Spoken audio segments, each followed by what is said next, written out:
Assalamualaikum warahmatullahi wabarakatuh. Hai semuanya, perkenalkan namaku Dika Suci Indasari, NIM 23110111124. Perkenalkan, nama saya Rafika Mutiara Zahra dengan NIM 23110111125.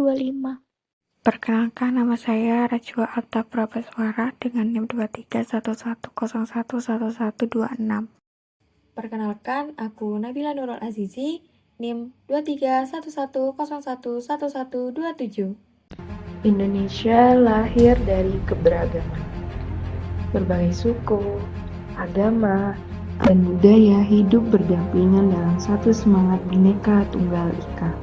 Perbedaan bukanlah alasan untuk tidak hidup berdampingan, tapi alasan untuk saling mengenal dan memperkaya kehidupan.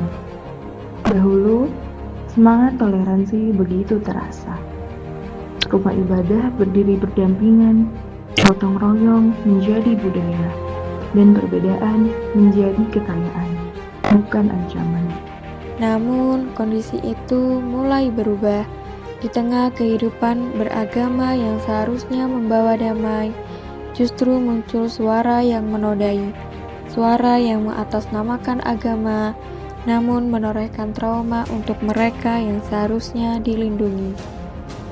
Suara yang menjadikan takut sebagai senjata, memaksa satu tafsir sebagai sebuah kebenaran, lalu menutup rapat mereka dengan atas nama Tuhan. Banyak anak muda seperti santri, pelajar, bahkan mahasiswa jadi korban, bukan hanya karena lemahnya perlindungan, tapi karena agama dipelintir menjadi alat kekuasaan. Dibungkus simbol suci, malah digunakan untuk melukai dan membungkam. Ini bukan wajah asli agama, ini adalah wajah manipulasi yang harus kita lawan bersama, dan semuanya dimulai dari diri kita, yaitu generasi muda. Generasi muda bukan hanya sasaran, tetapi juga menjadi benteng utama pertahanan. Karena itu, pemuda punya peran penting dalam mencegah dan melawan radikalisme, bukan sekedar melindungi diri sendiri, tapi juga melindungi bangsa.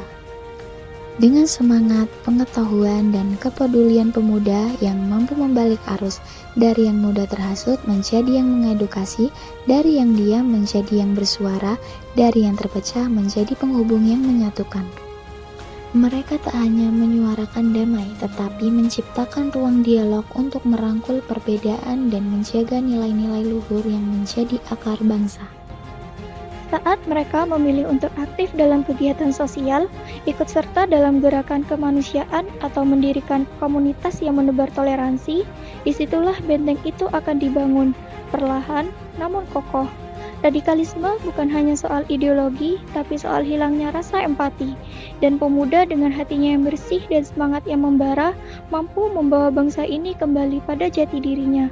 Indonesia yang damai dalam keberagaman, seperti dalam semboyan Bhinneka Tunggal Ika. Radikalisme agama tidak akan bisa tumbuh di tanah yang penuh toleransi, keadilan, dan cinta damai. Semua itu bermula dari satu langkah kecil, yaitu peran aktif generasi muda yang berani. Mari kita jaga Indonesia dengan pengetahuan, toleransi, dan semangat persatuan, bukan dengan kebencian, tetapi dengan harapan, karena masa depan bangsa ada di tangan kita, pemuda Indonesia.